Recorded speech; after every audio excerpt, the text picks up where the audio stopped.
Serious and get focused. Look, I'm gonna have to sit down. Now, pay attention. According to Rights for Girls, which is a nonprofit, the name of the document is Stopping the Foster Care to Child Trafficking Pipeline. And this is a quote. In case you don't believe that the gray zone is real, let me give you this quote. The crisis of child trafficking and exploitation in the U.S. is finally capturing our attention. But the critical part of the story has not been told. Most of the children who are being bought and sold for sex in our nation are foster children. Yep. Our very broken foster care system has become a supply chain to traffickers. Yep. I want you to understand something. Microphone. The child sex trafficking pipeline provided 1,000 children to Jeff Epstein. Virginia Giuffre, who blew the whistle on Epstein and wrote Nobody's Child, was a foster child. Just think about it. How are 1,000 girls and boys going to be sexually exploited who go home? There was no home. And the sex pipeline that was created by foster care developed when something happened in the court system. I was there. I saw a change. I represented children and parents in the dependency court in 1978 to 1982. Then I filed the nation's first lawsuit on behalf of a child who was raped in foster care more than 250 times and trafficked before her third birthday. That was in '83. And then Daphna and I teamed up. We wrote legislation. We held the Board of Supervisors' feet to the fire, asking them, what are you going to do? We had the presiding judge of the juvenile court hall in Daphna's house put his feet to the fire, ask him, what are you going to do? And nothing changed. Because we did not know what the problem was at the time. And now we do. And here's the problem. Speak to the mic. There are no trials. Since 1994, there have been no trials. No. Is the green light on? Look around and see if the green light is on. Flip it on. Got flipped off. No, it was on there, you just turned it on by mistake. Hold it at the bottom. Okay. Hold it like you hold it well, you know.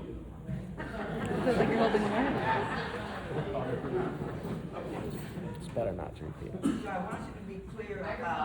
want you to be clear about the core problem of sex trafficking. You just turned it on. Yeah, you have to hold it at the bottom. Oh shit, it's going off. I think it's battery died. Grandma. Don't blame Wallace. All right. Now we're cooking with motor oil, as they say in Detroit. Okay, so pay attention. In 1994, some parents mobbed up and they went to the legislature. Now this is true. And said, they are stealing our children over there in Monterey Park at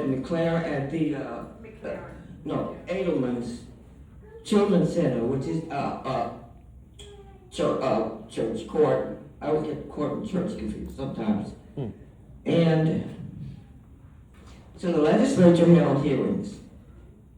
And they came out with three things. This is public knowledge, public record. The first is that the vast majority of all the petitions, is this thing too loud? No, it's good.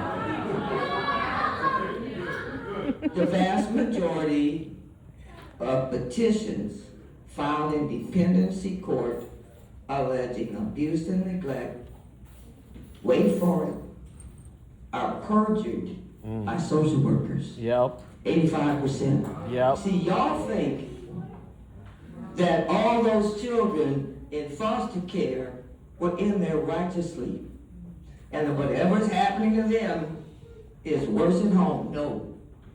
These kids were railroaded. Correct. 1 million children were railroaded by one law firm that collected 478. Ooh, I get so excited, just take my breath.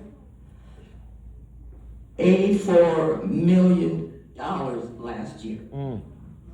The total amount of money that they collected since they were founded in 1990 is $476 million. The firm is the Children's Law Center of California. So Daphna and I are going to do something. The only thing to do is going to have to sue the lawyers.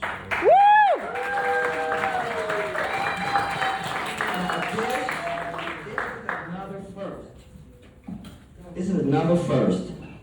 I filed that first lawsuit I told you back in 1982 on behalf of a foster child when the attorneys who've been practicing way longer than I had told me it couldn't be done. And I said, I don't believe any wrong to a child without a remedy. I don't believe that. Wallace, tell them about, it's not working. No, you gotta push the button. I didn't turn it What? on. What? I didn't turn it on. Turn it on. Tell them about the hospitals. Oh. Let me go back to the part that I forgot that I was in the middle of, about 1994. The findings. The first finding was there's no trials. I mean, that the vast majority of the petitions were perjured by the social workers. Yep. The second finding was that the attorneys who were court appointed to represent the children and the parents just stood there and didn't contest the perjury. Yep. That's why we're suing them. And the third finding is that the judges rubber stamped the perjury. Yep. So 1 million children went into foster care, and 80% of them were sex trafficked. In the spring of 2025, you might remember this, LA County settled the largest judgment on behalf of rape to foster kids. 7,000. They paid $4.5 billion, and all those kids were represented by the Children's Law Center while they were being raped, while they had open court cases, while they had judges supervising them, while they were represented by attorneys and supervised by social workers. Now you tell me, just like Daphna said, it's a conspiracy. And she said it just doesn't work out. So that's what we're gonna do. I'm going to stand up here all day. I had a success. Oh, the hospital. What the hospitals are doing. Oh, I gotta sit down. This is heaven though. What do you mean? I need to introduce other people, so you need to stand up and. Okay. Speak. So real fast. We tell you what's happening in the courtroom. But we also need to talk about how those kids got into the system in the first place. The vast majority got in the system, into the court system, because their mothers were drug screened illegally. And then they were reported as sex abused kids when they weren't. About 3.5 million babies are born a year. A half of those babies are born on Medicaid. So what the hospitals do is if you have a Medicaid card, they're gonna siphon off your urine. They're going to bill hospitals for 6 million drug tests that are totally illegal. If they get a little positive on a test, they report the child, and the child's taken and put in the system by the court. But here's the deal. Drug abuse is not child abuse by law. Drug abuse is only child abuse if it affects your ability to do 4 things: food, clothing, shelter, and medical care. Now, if the attorneys had a trial and asked those social workers those 4 questions, 85% of children would go home. That's my last point. That would mean 85% of the social workers would be fired.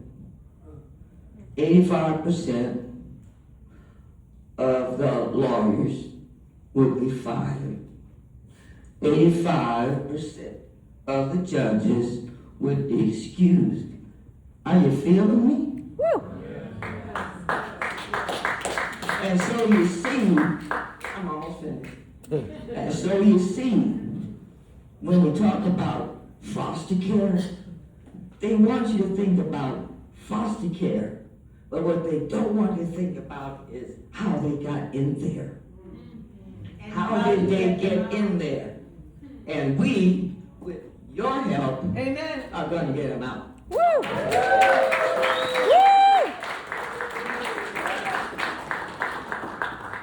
I just wanna, your mic is better. Hi.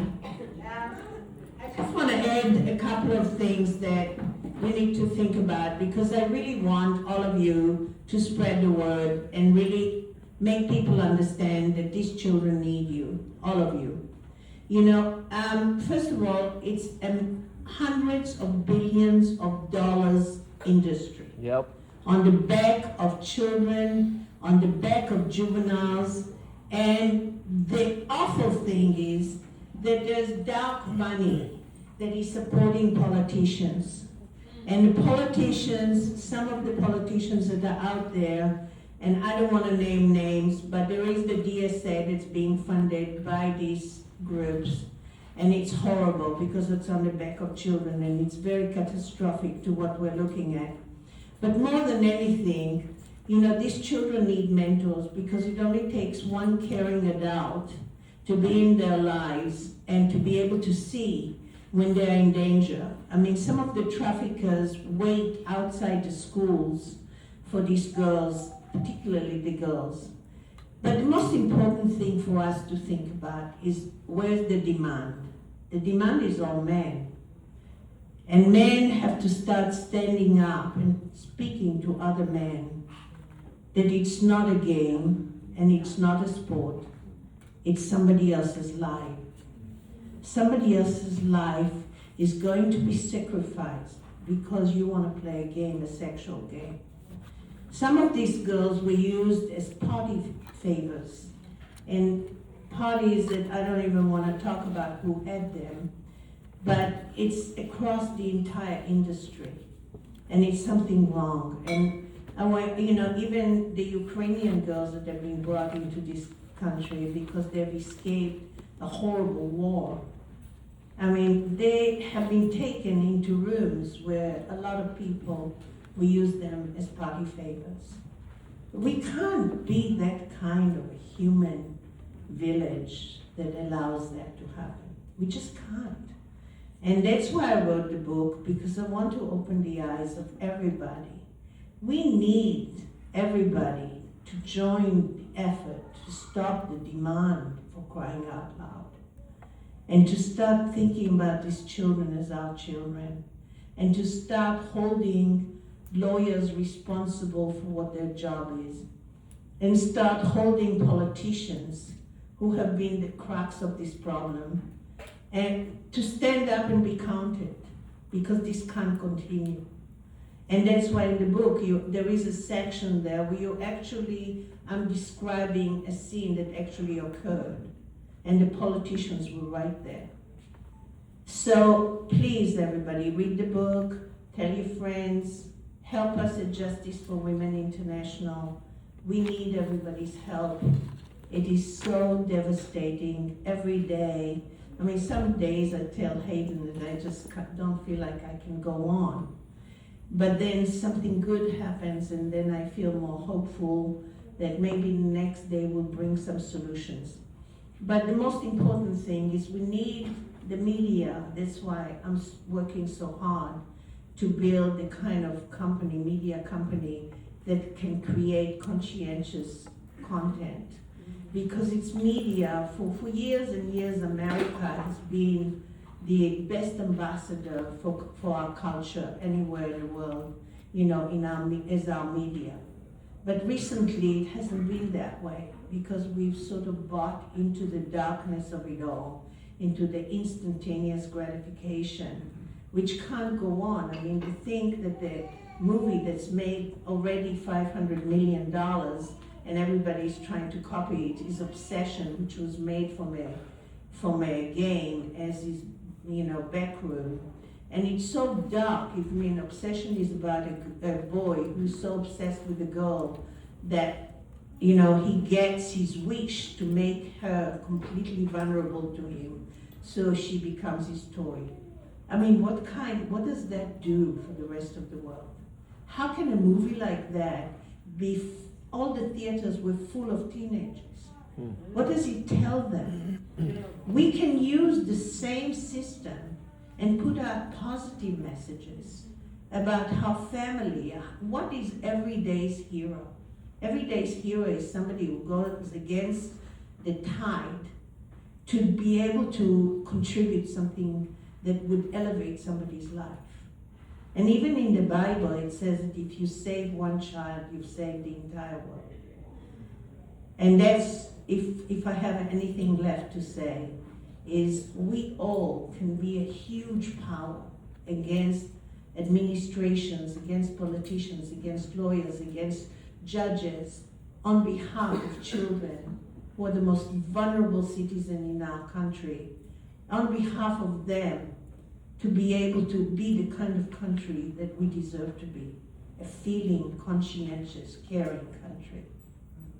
So with that, I'm going to say goodbye to you for the moment.